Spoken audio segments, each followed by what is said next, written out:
Hello friend, welcome back to e learning with the ma'am channel. आज की जो श्रृंखला है काफ़ी इंपॉर्टेंट है, क्योंकि आपको बताते हैं जो वस्त्र निर्माण चल रही थी श्रृंखला, उसमें ही हम आगे नेक्स्ट क्वेश्चनों को देखेंगे। ठीक है, तो यहाँ पे बात कर लेते हैं यूथ कंपटीशन टाइम की चैप्टर वाइज श्रृंखला है ये, जो होम साइंस के ऑल एग्जाम के लिए इम्पोर्टेंट है। और यहाँ पे अगर बात करें कि कौन सा चैप्टर है, तो हमारा चैप्टर नंबर 21 चल रहा है और इसका नाम है वस्त्र का निर्माण तथा परिचर्चा। आने वाले टाइम में हम क्या करेंगे कि वीडियोस में चैप्टर का नाम भी ऐड करते जाएंगे। नाम काफ़ी लेंथी होते हैं, तो चैप्टर नंबर तो हमारे हर वीडियोस में है। अगर इसमें बात करें कुल कितने चैप्टर हैं, तो 52 चैप्टरों में पूरा डिवाइडेड है ये बुक। तो चलिए स्टार्ट करते हैं आज की श्रृंखला को, जो काफ़ी इम्पोर्टेंट है। अगर बात की जाए कि आज हम कौन सी स्लाइड से शुरुआत करेंगे, तो मे भी हम क्या है यहाँ तक आपको दिखाते हैं कि कहाँ तक हम कंप्लीट कर चुके थे इससे पहले की वीडियो में। तो हम 122 तक के क्वेश्चनों को देख चुके हैं, इससे आगे के क्वेश्चनों को देखेंगे। तो यहाँ से इसके आगे के क्वेश्चनों को हम आज कवर करेंगे, जो परीक्षा की दृष्टि से काफ़ी इंपॉर्टेंट है। होम साइंस का चाहे आप हरियाणा का टीजीटी दीजिए, सबके लिए ये मोस्ट इम्पोर्टेंट है। ठीक है, हरियाणा का टीजीटी का 15 मार्च लास्ट डेट है, तो मे भी आप फॉर्म भर दीजिएगा, जिससे कि आपका वेटिंग में ना जाए। और चलिए, हरियाणा के अगर टीजीटी देते हैं, एमपी का टीजीटी देते हैं, अगर होम साइंस से देते हैं, तो ये सभी एग्जाम के लिए इम्पोर्टेंट है। चाहे पहला क्वेश्चन कह रहा है डेनियर ग्राम में भार है, तो डेनियर ग्राम में क्या है, धागे का 9000 मीटर का धागे का कितना होता है, एक डेनियर में कितना होता है, याद रखिए। डेनियर का ग्राम में भार कितना होता है, तो 9000 मीटर होता है, बस इतना याद रखना है। नेक्स्ट क्वेश्चन देखते हैं। अवकथन कह रहा है कॉलर सीवन बनावट और मिलकर रचना संबंधी डिजाइन का निर्माण करते हैं, जबकि कारण कह रहा रचना संबंधी डिजाइन वस्त्र का स्वाभाविक हिस्सा है। तो ये स्वाभाविक हिस्सा है, तो यहाँ पे क्या रहेगा, ए गलत है और आर सही है। नेक्स्ट देखते हैं। यहाँ पे इस तरह से क्या करना है, हमें मैचिंग करनी है। और अगर मैचिंग को देखें तो गावंती का अगर देखेंगे तो दोहरा रेनिंग टाँका होता है। गावंती क्या होता है, दोहरा रेनिंग टाँका होता है। तो इस तरह से देख लेंगे। मुरगई का अगर बात की जाएगी तो वो क्या हो गया, जिग जैग रेनिंग टाँका होता है। मुरगई क्या होता है, जिग जैग रेनिंग टाँका होता है। नैनी की अगर बात की जाएगी, नेगी क्या होती है, लफ्फू टाँका होती है नेगी। और मेंथी की बात की जाएगी तो मेंथी क्या है, तो ये क्या होती है, क्रॉस टाँका होती है। तो इस तरह से इन्हें मैचिंग कर लेंगे, तो हमारा ऑप्शन क्या हो जाएगा, ऑप्शन हो जाएगा ए। नेक्स्ट क्वेश्चन को देखते हैं। फिनिचीडो और सैम्ब्रो और मोकस क्लॉथ ड्रिल और ब्रॉथ क्लॉथ, तो ये हमें ऑप्शन दिए गए और इसमें पूछा गया कि टुल बुनाई के कपड़े का कौन सा है। तो यानी इतने सारे कपड़ों में से टुल बुनाई का कपड़ा कौन सा है, तो वो होता है सैम्ब्रो, फिर उसके बाद ड्रिल, और ड्रिल के बाद जो होता है वेट क्लॉथ होता है। तो यानी दूसरा, चौथा और पांचवा क्या है, टुल बुनाई के कपड़ा है। तो दूसरा, चौथा, पांचवा हमारे बी ऑप्शन में मौजूद है। नेक्स्ट क्वेश्चन को देखते हैं।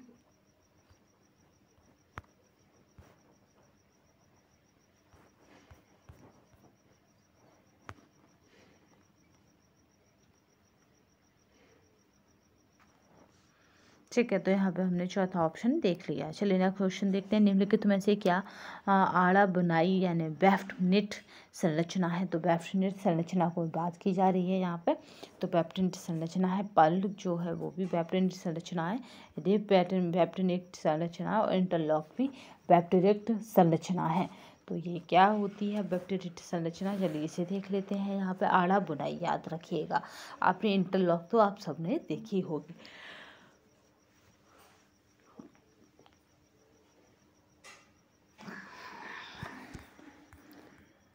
आड़ा बुनाई यानी वेफ्ट निट संरचना पल रिव इंटरलॉक है। वेफ्ट बुनाई इस नीटिंग की रचना विधि हाथ से सलाइयों पर की गई बुनाई की तरह ही है।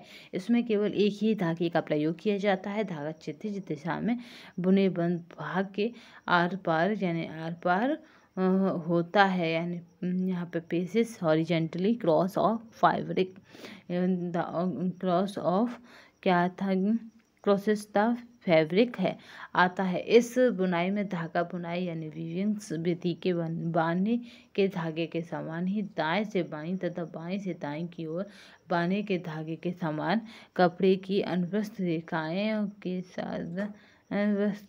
के साथ क्या किया जाता है, ठीक है, याद रखें कि दाएं से बाएं और बाएं से दाएं, और फिर क्या कहते हैं, कपड़े के अनुप्रस्थ रेखा के साथ चलता है। इसीलिए इसे बाना बुनाई अथवा फेफ्ट निटिंग अथवा फीलिंग निटिंग भी कहते हैं। नमदा धागे में नहीं बनता, बल्कि किससे, तो ढीले रेशों से बनता है। नमदा क्या है, किसी धागे से नहीं बनता है, जबकि किससे बनता है, ढीले रेशों से बनता है। नमदा बहुत पूछा जाता है, याद रखिए। टूल बुनाई रेशे का उदाहरण है खाकी। जो खाकी है वो टूल बुनाई रेशे का उदाहरण है। खाकी टूल बुनाई रेशे का उदाहरण है। टूल बुनाई के तैयार वस्त्र की सतह पर तिरछी धारियाँ दिखाई देती हैं। इस बुनाई में धाने जो बाने का धागा ताने के कई धागों के ऊपर से निकलकर ताने के किसी एक धागे के नीचे से निकलता है, फिर उतने ही धागों को पार करके पुनः एक में फंसता हुआ निकलता है, और अंत तक इसी प्रकार पूरी तरह पंक्तिबद्ध जाती है, और अगली पंक्ति में भी इसी क्रम से चलता है। परंतु अंतर यह है कि जिस एक धागे के नीचे से पहले निकलता था, इस बार उसके बाद वाले अगले धागे के नीचे से निकलता है। यानी पहले जिसके नीचे से निकल गया होगा उसके नीचे से फिर नहीं, अगली बार उससे आगे वाले धागे के नीचे से निकलता है। और वस्त्र की सतह पर तिरछी धारियाँ दृष्टिगोचर होती हैं। जब इससे आगे वाले के निकलेगा तो इस तरह से कुछ इस तरह से धारियाँ बन जाएंगी, क्योंकि नेक्स्ट बार हर बार वो उससे आगे वाले में निकलता है। तो कुछ इस तरह से धारियाँ बन जाती हैं। ठीक है, जो होता है, क्या होता है, आड़ा बुनाई होती है।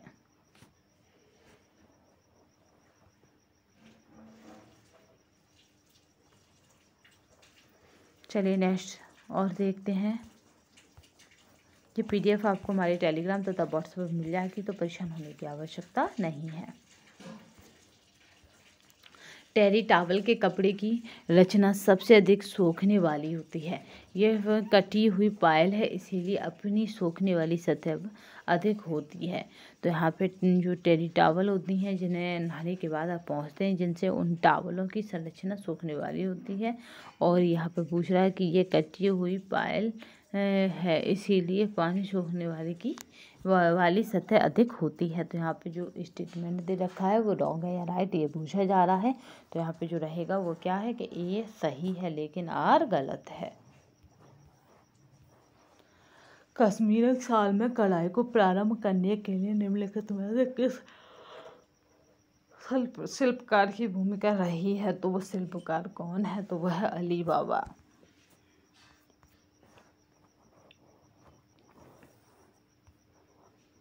लिनो बुनाई निम्न मजबूती, सिकुड़न एवं घिसलन में बढ़ोतरी दर्शाती है। लिनो बुनाई प्लेन बुनाई से रचित गुली और जाली का कपड़ा है। यानी क्या करना है, खुली जाली का कपड़ा है।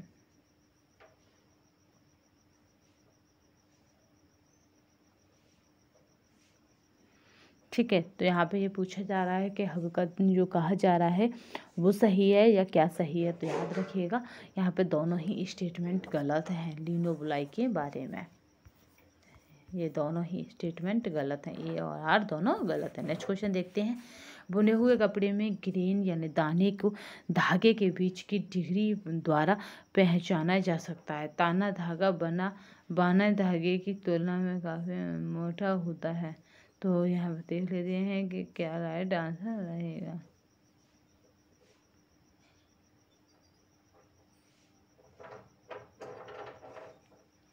ठीक है, तो यहाँ पे जो देखना है हुई है, ताना धागा क्या करता है, बाने धागे की तुलना में ज़्यादा खिंचता है। तो जब ज़्यादा खिंचता है तो क्या होगा, यहाँ पे जो बैठेगा वो क्या कहेंगे इसको। तो यहाँ पे ए सत्य है, परंतु आर असत्य है, क्योंकि ये ज़्यादा नहीं खिंचता है। नेक्स्ट क्वेश्चन देखते हैं। कपड़े पर खाका करने के बाद काटने के लिए जो सही क्रम अपनाया जाता हुआ बताइए। यानी हमने ड्राफ्टिंग कर ली, यानी हमने खाका काट लिया, फिर हम क्या करते हैं, उसको कपड़े पे रख कर काटते हैं, क्योंकि हमारे निशान सब किस पे, कागज़ पे लगे होते हैं, और फिर हम उसी को कपड़े पे रखकर जो खाका तैयार किया उसको कपड़े पे रख कर काटते हैं। तो यहाँ पे सही क्रम पूछा जा रहा है।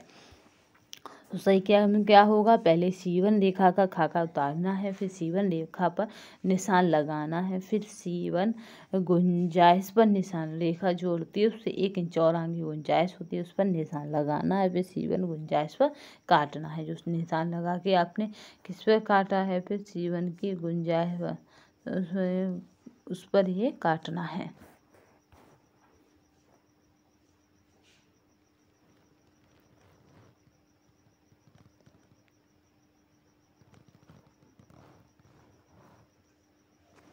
चलिए नेक्स्ट क्वेश्चन देखते हैं। और नेक्स्ट क्वेश्चन कह रहा है लूपों की उस श्रृंखला को क्या कहते हैं जो वस्त्र में क्षैतिजीय रूप में प्रतिच्छेदन करती है। तो लूपों यानी बाना कहते हैं। वस्त्र की बुनाई में सही अनुक्रम बताइए। तो यहाँ पे वस्त्र की जो हम बुनाई करेंगे तो उसका सही अनुक्रम क्या होगा। तो यहाँ पे जो राइट आंसर होगा उसे देख लेते हैं कि उसका सही अनुक्रम क्या है। तो पहला हो जाएगा शेडिंग, दूसरा क्या हो जाएगा याद रखेंगे, पहला हो जाएगा शेडिंग, दूसरा हो जाएगा पीकिंग, पीकिंग के बाद जो रहेगा बस जो रहेगा वो क्या रहेगा। तो यहाँ पे वीटअप रहेगा, यानी सभी ऑप्शन सही हैं।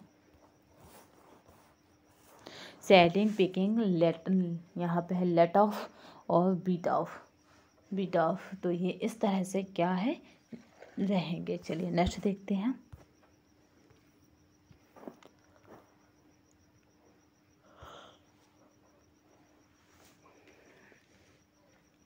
तिरछी लकीरें निम्नलिखित में से किस बुनाई की मुख्य विशेषताएं हैं। तो वो टूल बुनाई की मुख्य विशेषता है तिरछी लकीरें।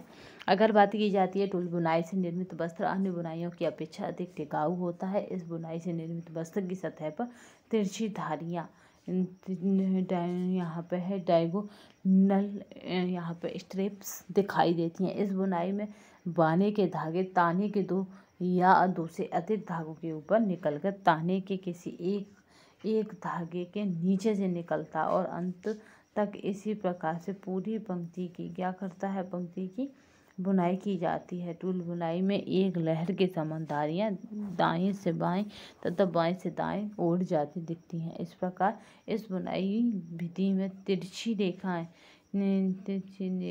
क्या यहाँ पे है। इस बुनाई की विधि में तिरछी रेखाएं तानेदार और अथवा बानेवार दोनों तरफ से लगाई जाती हैं या लगाई जा सकती हैं। चलिए नेक्स्ट देखते हैं। देखिए बुनाई वाला चैप्टर थोड़ा टफ है। अगर आप लोग कहेंगे तो हम बुनाई वाला चैप्टर को ही रीड करेंगे जिससे कि इस तरह के क्वेश्चन हमसे गलत ना हो जो हमें उलझाने वाले हैं। देखिए यहाँ पे फिर आया बुनाई की क्रियाओं को अनुक्रम दीजिए। ये कि यहाँ तो केवल हम क्या कर रहे हैं, केवल प्रैक्टिस कर रहे हैं, ये समझिए। तो उससे होगा क्या कि इस तरह के जब क्वेश्चन आएंगे तो हमसे छूटेंगे नहीं, इसलिए हम ऐसा कर रहे हैं। क्योंकि इस तरह के क्वेश्चन अगर हम गलत करके आएंगे तो हम कंपटीशन से पहले ही बाहर हो जाएंगे, जो रिपीटेड क्वेश्चन है अगली साल के। तो चलिए यहाँ पे देख लेते हैं बुनाई की क्रियाओं का अनुक्रम दीजिए। तो यहाँ पे होता है ड्राइंग, लीपिंग तथा यहाँ पे क्या करते हैं भी, यहाँ पे लीपिंग अथवा यहाँ पे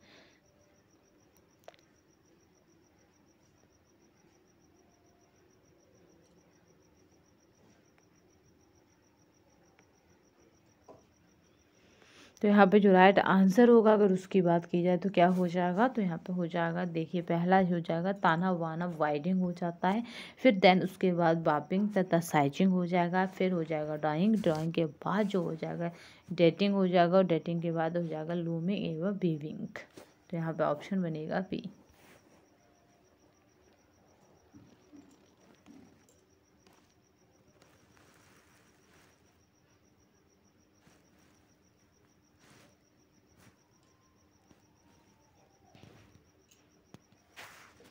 चलिए नेक्स्ट क्वेश्चन देखते हैं। निम्नलिखित में से कौन एकल प्रचालन क्रिया द्वारा एक ही समय पर सैकड़ों परिधान तैयार कर सकता है। तो वो है टनल फिनिशर।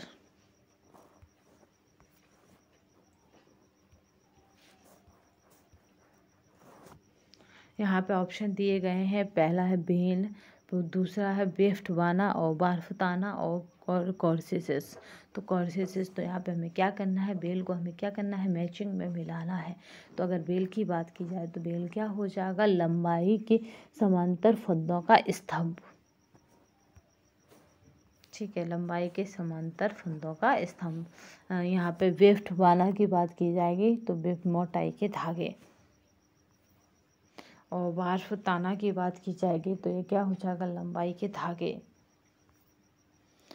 और कुर्सिसिस की बात की जाएगी तो ये हो जाएंगे आड़े विस्तारित फंदों की श्रृंखला। तो यहाँ पे जो ऑप्शन बनेगा वो बनेगा, यहाँ पे अगर ऑप्शन को देखें तो वो रहेगा सी।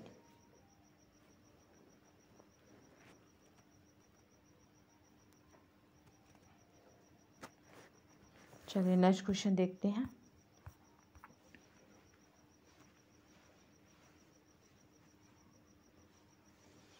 अगर बात की जाए नेक्स्ट, यहाँ पे देखिए जो अभी हमने वहाँ पे पढ़ा था, वेल की बात करें तो लंबाई के समांतर फंदों का स्तंभ कहते हैं, वेफ्ट यानी बाना तो ये मोटाई के धागे होते हैं, और वार्प यानी ताना ये लंबाई के धागे होते हैं, कॉर्सिस यानी आड़े विस्तारित फंदों की श्रृंखला है।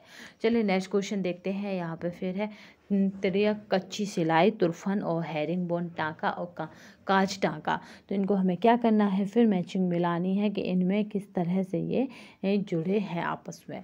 तो अगर इनकी बात की जाएगी तो ये किस तरह से जुड़े हैं, तो यहाँ पे देखते हैं। तिर्यक कच्ची सिलाई की अगर बात की जाए तो ये अस्थाई टाँका है। अगर तुरपन की बात की जाए तो स्थाई टाँका। अगर हैरिंग बोन टाँका की बात की जाए तो अलमारी टाँका है। अगर कांच टाँका की बात की जाए तो कलात्मक अलंकारिक टाँका है।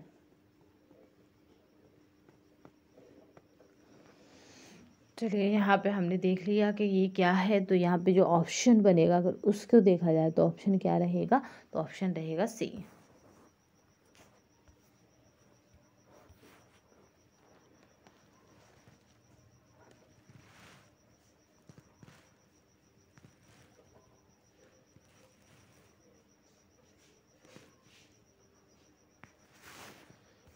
यहाँ पे फिर हमें मैचिंग देखनी है और पेयर्स बनाना है। अगर बात की जाए हक्का बैग की, डोटेड स्वीट्स की, अगर हाँ यहाँ पे है हॉप सैकिंग की, और गेवर्डीन की और गॉज की, तो ये हमें फिर मैचिंग मिलाना है। हक्का बुक की बात की जाए तो डॉबी बुनाई है। हो सकता है ये टर्म आप लोग पहली बार सुने हो, क्योंकि यहाँ पर यूजीसी का काम मतलब ही यही है कि ऐसे क्वेश्चनों को आपके आगे रखना जो आपने कम ही देखे हो या जिनसे मुलाकात आपकी कम ही हुई हो। तो ये क्या होती है, हक्का बेक, तो ये होती है डॉबी बुनाई, जिसको कहते हैं हक्का बेक। अगर बात की जाए डोटेड स्विच की, तो ये डोटेड स्विच क्या होते हैं, तो यहाँ पे बात करते हैं सरफेस फिगर सुगाई, यहाँ पे होता है सरफेस फिगर बुनाई। अगर बात की जाए होम सैकिंग की, तो होम सैकिंग क्या है, तो बास्केट बुनाई है। अगर बात की जाए गेवर्डीन की, तो गेवर्डीन क्या है, तो ये क्या है, टूल बुनाई है। और गज की बात की जाए तो गज क्या है, लीनो बुनाई है। इस तरह से इसे हम मैचिंग मिला सकते हैं। अगर ऑप्शन को देखें तो हमारा ऑप्शन बनेगा ए।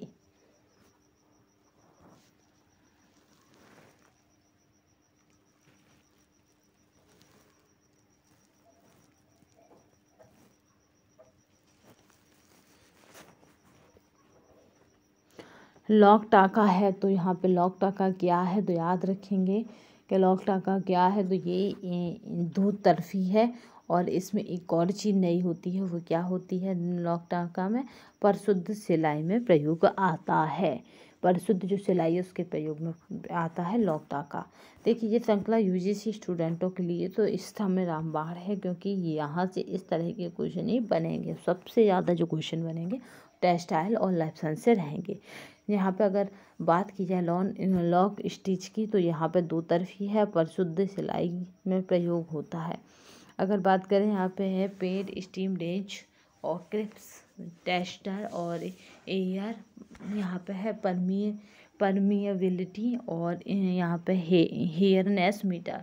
तो यहाँ पे हमें क्या करना है ना, आपस में मिलाना है। पैड स्टीम रेंज की बात करें तो ये क्या हो जाएगा, ये रंगाई हो जाएगी। अगर क्रिप्स टेस्टर की बात की जाए तो ये क्या हो जाएगा, तंतु और धागा हो जाएगा। और बात की जाए एयर परमिएबिलिटी की अगर बात की जाए तो ये क्या हो जाएगा, तंतु हो जाएगा यानी फैब्रिक हो जाएगा। अगर बात की जाए हेयरनेस मीटर की तो ये क्या हो जाएगा, ये धागा हो जाएगा। तो यहाँ पे अगर जो कूट बनेगी वो क्या बनेगी, तो यहाँ पे जो सही कूट बनेगी वो बनेगी सी।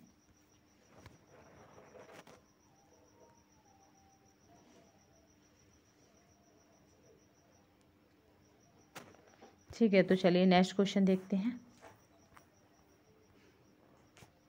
नेक्स्ट क्वेश्चन की बात करते हैं तो कृपयान क्या है, असमान सम्मिलित धागे। असमान सम्मिलित धागे ना होगा, असमान सम्मिलित तागे हैं। और सेनाइल यान की बात की जाएगी तो ये क्या है, यहाँ पे है संबलय का अधिकार स्तर है। अगर बात की जाए कॉर्क स्क्रू यान की तो कॉर्क स्क्रू यान क्या है, तो कॉर्क स्क्रू यान क्या है, तो यहाँ पे देखते हैं। यहाँ पे जो रहेगा वो क्या है, यहाँ पे बुने लीनो कपड़ों का स्ट्रिप्स।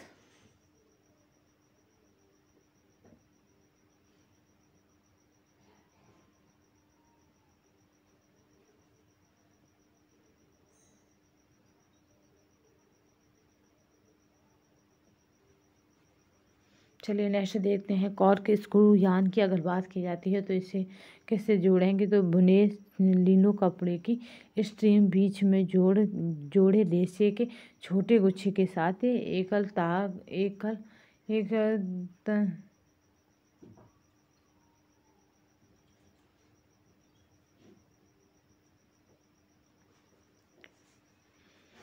कॉर्क स्क्रू यान की अगर बात की जाती है तो ये क्या हो जाएगा, बुने जिले कपड़ों के स्ट्रीम हैं।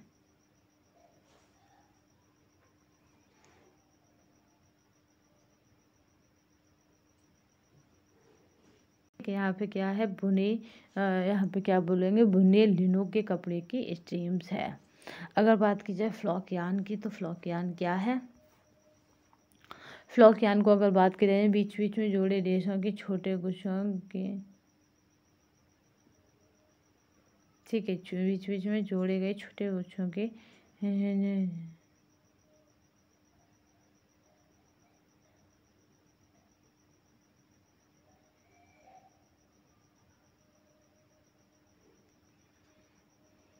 चलिए नेक्स्ट क्वेश्चन देखते हैं।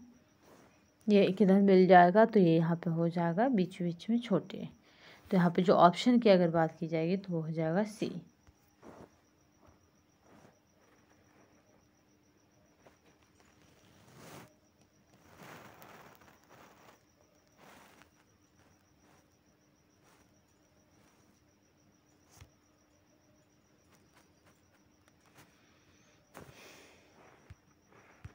चलिए हमने यह क्वेश्चन कंप्लीट कर लिया है, यानी इसका जो ऑप्शन की अगर बात की जाएगी तो वो हो जाएगा सी।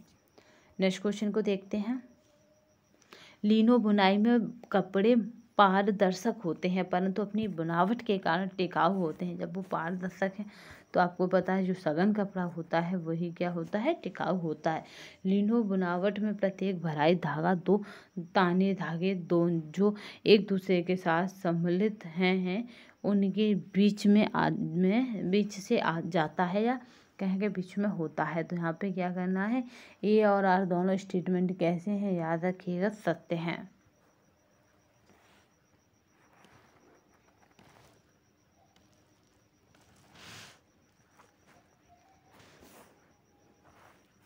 अभिकथन कह रहा है बनावटी सूत एवं स्थायी प्लेट्स का उत्पादन निश्चित पदार्थों के पुनर्गठन से होता है। जबकि अभिकथन के बाद नेक्स्ट जो यहाँ पर कारण कह रहा है कि ग्लास रजिस्ट्रेशन फैशन संचावृत्ति और यहाँ पे है ग्लास यहाँ पे है ट्रांजैक्शन टेम्परेचर वह बिंदु है जहाँ कपड़े के क्रिस्टलाइन क्षेत्र क्या होता है, क्षेत्र दिखाई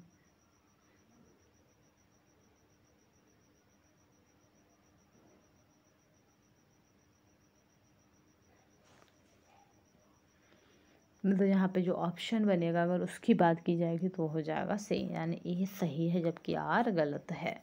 तो एक क्या कह रहा था, एक बार और देख लेते हैं। बनावटी सूते एवं स्थायी प्लेट्स का उत्पादन किसी निश्चित पदार्थ के पुनर्गठन से होता है। सही, पुनर्गठन यानी दोबारा उसे यूज कर लेना। निम्नलिखित में से कौन बुनाई के कपड़े हैं? तो यहाँ पे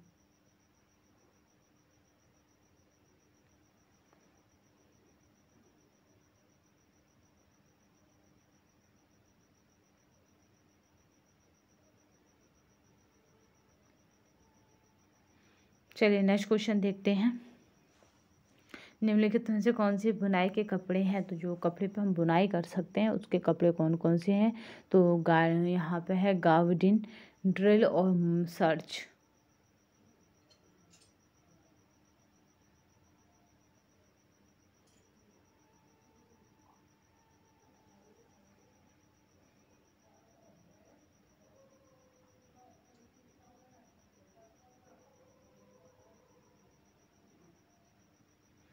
चलिए नेक्स्ट क्वेश्चन देखते हैं।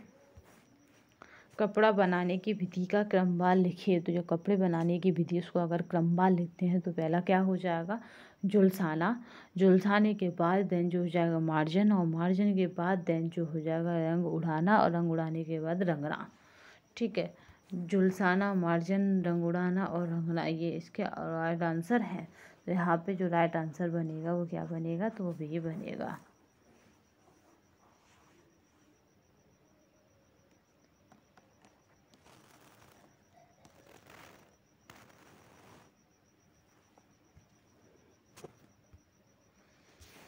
चलिए यहाँ पे जो इधर इधर देख लेते हैं। जुलसाना, मार्जिन, रंग उड़ाना और रंगना, तो यानी BCAD रहेगा। चलिए नेक्स्ट क्वेश्चन की बात करते हैं। नेक्स्ट हमारी स्लाइड कह रही है यहाँ पे, नेक्स्ट क्या है यहाँ पे, कपड़ों की चैन मुख्य कारक है, कपड़ा सिलना है, स्थान संबंधी सिद्धांत है, सफ़ेदी का कारण है। तो सफ़ेदी का क्या कारण हो सकता है, और स्थान संबंधी सिद्धांत। तो यहाँ कपड़ों की चैन का मुख्य कारक कौन है? तो याद रखेंगे आय होती है, क्योंकि आय ही हमारे, आपने देखा होगा कि व्यक्ति की आय उसके कई मदों को यानी कई फैक्टरों को क्या करती है, प्रभावित करती है कहीं ना कहीं। तो चलिए यहाँ पे देख लेते हैं, कपड़े के चहल का मुख्य कारक क्या है? तो यहाँ पे मुख्य कारक रहेगा वाणिज्य नमूना। अगर कपड़ा सिलना है तो कपड़ा सिलेंगे तो हम क्या करेंगे, सिलना है तो वाणिज्य। कपड़े का चयन का मुख्य कारक क्या है भाई, आय है, क्योंकि अगर हमारे पास आय नहीं होगी तो हम कपड़ों का चयन नहीं कर सकेंगे। कपड़े सिलने का मतलब होता है वाणिज्यिक नमूना, मुख्य वाणिज्यिक नमूना। ठीक है, कपड़े सिलने का मतलब है वाणिज्यिक नमूना। और स्थान संबंधी अगर सिद्धांत की बात की जाएगी तो ये हो जाएगा अनुपात। और सफ़ेद का उदाहरण या कहें कि सफ़ेदी का उदाहरण है तो वो कौन है, तो वो है टीनोपाल।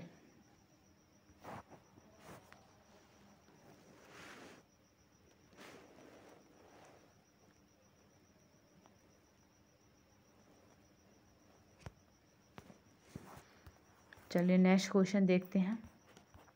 उचित रंग के प्रयोग की प्राय कपड़े की बनावट में भ्रम पैदा करना संभव नहीं होता। कपड़े के मटेरियल के चिपकनेपन या खुरदरेपन में ही प्रकाश को आत्मसात करने का, प्रतिबिंबित करने की क्षमता है। तो यहाँ पे राइट आंसर जो रहेगा वो क्या रहेगा, प्रतिबिंबित करने की क्षमता है। तो यहाँ पे जो स्टेटमेंट है वो A और R दोनों सही हैं।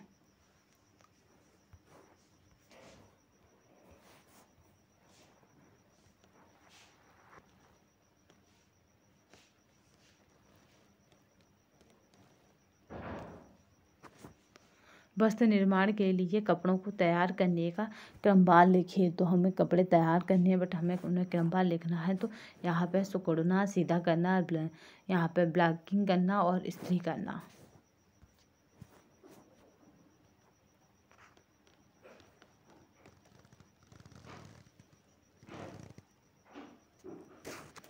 चलिए तो यहाँ पे देख लीजिए, यहाँ पे एक बार फिर वस्त्र निर्माण के लिए कपड़े को तैयार करने का क्रम क्या होता है।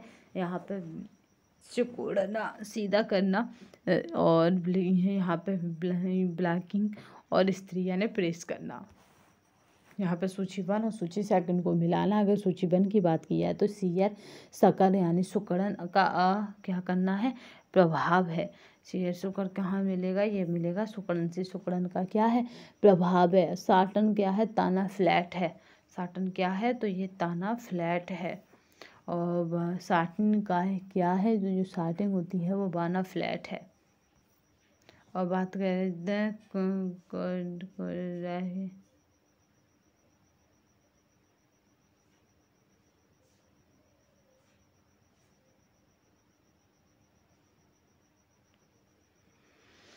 चलिए, तो आप स्क्रीनशॉट ले सकते हैं इनके, जिससे कि आपको लॉन्ग टाइम तक याद बने रहे। चलिए नेक्स्ट देखते हैं। धागे के खिंचाव की यहाँ पे है डिग्री को बने हुए कपड़े के ग्रेन के आधार पर पहचाना जाता है। ताने धागे बाने की अपेक्षा अधिक खींचते हैं। तो यहाँ पे जो स्टेटमेंट दे रखे हैं कारण और कथन, उनमें से क्या सही है, तो याद रखिएगा इनमें से ए सही है लेकिन आर गलत है। यानी क्या सही है, तो इनमें से ये सही है और ये गलत है।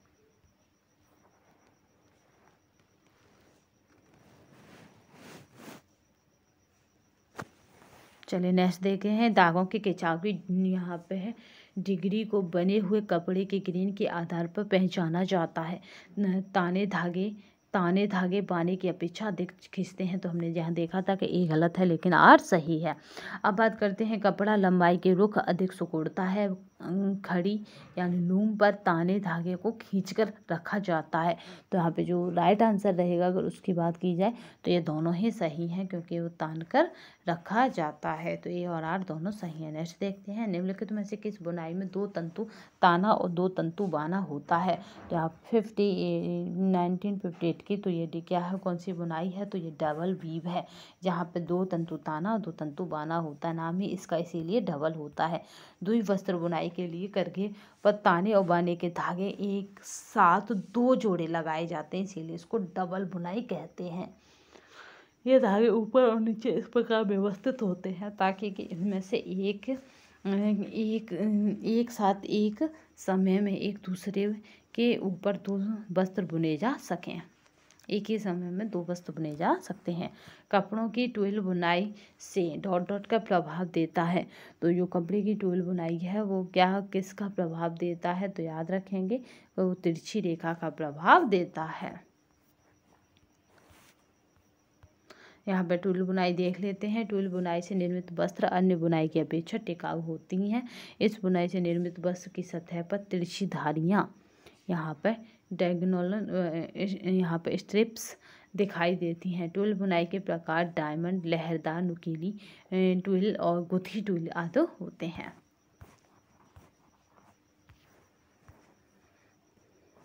चलिए नेक्स्ट बात कर लेते हैं। चलिए नेक्स्ट देखते हैं, जैकार्ड बुनाई में वस्त्र की डिजाइन डॉट डॉट द्वारा बनती है। तो जैकार्ड करघा द्वारा ही बनेगी जैकार्ड बुनाई की डिजाइन, क्योंकि यहाँ पे बात की जा रही है जैकार्ड की। अगर बात की जाए जैकार्ड करघे का आविष्कार 1801 ईस्वी में फ्रांस के जैसो फावेरी जैकार्ड ने किया था, इसीलिए इसका नाम जैकार्ड बुनाई रखा गया है 1801 में। याद रखिएगा, जैकार्ड बुनाई सभी बुनाइयों से भिन्न एवं जटिल बुनाई है। इसके लिए जैकार्ड करघे का प्रयोग किया जाता है। यह करघा काफ़ी ऊंचा होता है, इसलिए इसे ऊंची छत वाले कमरे में लाया जाता है। मखमल यानी सनील के बनाने की विधि है। तो परिष्कृति विधि के द्वारा हम सनील बनाते हैं, इसलिए पहले के ज़माने की औरतें सनील के कपड़े पहनती थी या मखमल के कपड़े पहनती थी, जो राजघराने से होती थी। वस्तु छूने में कोमल लगता है। इसका प्रयोग पोशाकों के निर्माण, पर्दे के रूप में, शोभा के लिए, सोफे के गद्दे के खोल के रूप में किया जाता है। लपेट बुनाई के लिए आवश्यकता होती है। तो किसकी होती है, तानों के रेशों का एक सेट व बाने के रेशे के 2 सेट, इसीलिए इसको लपेट कहते हैं, क्योंकि यहाँ पे एक ताने का 1 होता है और बाने के 2 होते हैं। पूछा जाता है तो ताने का 1 सेट और बाने के 2 सेट होते हैं, इनको लपेटा जाता है आपस में। तो चलिए नेक्स्ट देखते हैं। वस्त्र निर्माण में ताने के धागे के साथ बाने के धागे को फंसाकर बुनाई की जाती है। ताने के धागे इस प्रकार बाने के धागे के साथ यहाँ पे गुथते हैं कि कितने ताने के धागे ऊपर तथा कितने धागे नीचे से गुजरेंगे, इस पर बुनाई का वर्गीकरण निर्भर करता है। करघे का मुख्य भाग है, तो यहाँ पे करघे का मुख्य भाग इनमें से सभी है, यानी क्लॉथ बीम, शटल और हार्नेस, ये सभी क्या है, करघे के मुख्य भाग हैं। अगर बात की जाए ब्रोकेड बना होता है, तो ब्रोकेड बना होता है तो किससे, तो याद रखेंगे सोना और चांदी से। ब्रोकेड बना होता है किससे, तो सोना और चांदी से ब्रोकेड बना होता है। ये टीजीटी का मोस्ट इम्पोर्टेंट क्वेश्चन है। जरी जिसको बोलते हैं जरी यानी ब्रोकेड, सोने का पानी छड़ा हुआ चांदी का तार होता है। इस तार से बने वस्त्र की भी जरी कहलाती है। जरी वस्त्र सोने व चांदी तथा रेशम अथवा तीनों प्रकार के तारों के मिश्रण से बनाए जाते हैं। जैकार्ड बुनाई में तो क्या होता है, जैकार्ड बुनाई में याद रखेंगे कपड़े पर बड़े सुंदर डिजाइन बनाए जाते हैं और ये बुनाई थोड़ी टफ भी होती है। चलिए तो यहाँ पे देख लेते हैं, नेक्स्ट बात कर लेते हैं, फिर क्वेश्चन होगी। तो परिधान में कटे हुए किनारों को मोड़ने के लिए प्रयोग करते हैं, तो हम क्या प्रयोग करते हैं, तो याद रखेंगे अवरिवी पट्टी। तो इससे या गले की जो पट्टी होती है वो इस तरह से काटी जाती है, तो हम क्या करते हैं, उस पर लगाते हैं। और ये भी पट्टी परिधानों में किनारे को मोड़ने के लिए प्रयुक्त किया जाती है। खास तौर पर हम ब्लाउज में इस तरह जो गोलाकार गला बनाया जाता है या कैसा भी गला बनाए, तो ब्लाउज में बनाने में किया जाता है, याद रखेंगे। और ये भी पट्टी का प्रयोग बुने हुए वस्त्रों यानी डिटेल वस्त्रों को आवश्यकता नहीं होती है, तो माड़ की आवश्यकता नहीं होती है निडिल वस्त्रों को या फिर बुने हुए वस्त्रों को। ठीक है, तो यहाँ पर घर पर महिलाएं सिलाइयों से नीटिंग द्वारा वस्त्र तैयार कर लेती हैं। बुने हुए वस्त्रों पर मांड नहीं लगाया जाता क्योंकि ये कड़े हो जाते हैं। इनमें से कौन सी बुनावट टुवेल बनाने के लिए अधिक उपयुक्त है, तो वह साधारण बुनावट। नेक्स्ट देखते हैं, हेरिंगबोन किस प्रकार की बुनाई है, तो साटिन बुनाई है हेरिंगबोन। वस्त्र बनाने का सही क्रम दीजिए, तो अगर हम कोई वस्त्र बनाना चाहते हैं और उसका सही क्रम क्या होगा, तो यहाँ पे पहला रहेंगे पैटर्न बनाना। पैटर्न बिना कोई वस्त्र नहीं बना सकते। पैटर्न, फिर ग्रेडिंग के बाद मरकर बनाना, और मरकर बनाने के बाद क्या करेंगे, फैलाना, और फैलाने के बाद देन क्या करेंगे, काटना, और काटने के बाद क्या करेंगे, यहाँ पे है गठरी बनाना। तो इस तरह से जो राइट आंसर रहेगा वो क्या हो जाएगा, सी हो जाएगा। बुने हुए कपड़ों में पाए जाने वाले लंबवत परस्पर संबंधित लूप निम्न में से किससे संदर्भित किया जाता है, तो ताना से संदर्भित किया जाता है। याद रखेंगे वो किससे संदर्भित करते हैं, तो ताने से संदर्भित करते हैं। यहाँ पे अगर देखें तो ये कैसे होते हैं, ये लंबवत होते हैं। नेक्स्ट चलते हैं, डेफ्टा निम्न का उदाहरण है, तो डेफ्टा किसका उदाहरण है, तो निम्न का यानी ये किसका है, तो सादी बुनाई का वस्त्र होता है। डेफ्टा वस्त्र की बुनाई सादी बुनाई से की जाती है, याद रखेंगे। सादी बुनाई लिनन वस्त्रों को निर्मित वस्त्र कौन सा होगा, रूमाल, तौलिया, मेज और मेजपोश हो जाएगा। ऊन से निर्मित वस्त्र कैसा हो जाएगा, क्रैप, टू यहाँ पे है ट्वीट और होमसन, यहाँ पे हो जाएगा स्लेस, यहाँ पे संश्लेषित रेशों का आर्गेंटी, सॉर्टिंग, डेफ्टा और क्रैप हो जाता है। सबसे प्रसिद्ध सीमन जोड़ कौन सी होती है, तो ये होती है साधारण सीम। ये क्या होती है, सबसे प्रसिद्ध होती है प्लेन सीम। करघे की रीढ़ का क्या कार्य है, तो ये क्या करती है, ये यहाँ पे ठोकना होता है। ठीक है, रीढ़ के द्वारा हम क्या करते हैं, करघे में जो रेशे होते हैं उन्हें ठोकते हैं, पास करते हैं, सघन करते हैं। धागे जो सेल्वेज के समकक्ष रखे जाते हैं उन्हें कहते हैं, तो उन्हें ताना कहते हैं, जो सेल्वेज के समकक्ष रखे जाते हैं धागे। ठीक है, ये इसे क्या कहते हैं, तो इसी किनारे को सेल्विंग कहते हैं। इसे देख लेते हैं, ताना बाना से ही वस्त्रों की बुनाई होती है। इसी प्रकार के वस्त्रों के दोनों ओर आधा इंच पौने इंच किनारी रहती है। यह किनारी वस्त्रों की समस्त जमीन में कुछ अलग ही प्रकार की होती है। इसी किनारी को सेल्विंग कहते हैं। सेल्वेज से वस्त्र दोनों ओर से स्थिरता से बंधा रहता तथा धागे यहाँ पे है छटकाने पर नहीं पाते और वस्त्र में मजबूती होती है। देखिए नेक्स्ट चलते हैं, किसी कपड़े का बुना हुआ किनारा कहलाएगा, तो यहाँ पे किसी कपड़े का जो बुना हुआ किनारा है वो क्या कहलाएगा, तो याद रखेंगे कि यहाँ पे वो क्या कहलाएगा, तो किनारी कहलाएगा। तभी तो कपड़े की किनारी आपने देखा वो अलग से तनी होती है।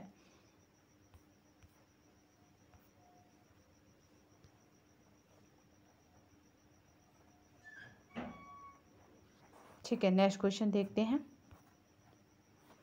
देखिए, वस्त्र की परिसज्जा हमारा सी वाला टॉपिक हम कंप्लीट करेंगे। इसके बाद आज हम क्या कर रहे हैं, बी वाले टॉपिक को कंप्लीट कर रहे हैं। और पहली वीडियो में हमने ए वाले टॉपिक को कंप्लीट किया था, तो यहाँ पे हमने अभी ये वाला देखा। हम नेक्स्ट क्वेश्चन देखते हैं। किसी कपड़े का बुना हुआ किनारा या किनारी कहलाता है। किनारा क्या कहलाता है, किनारी कहलाता है।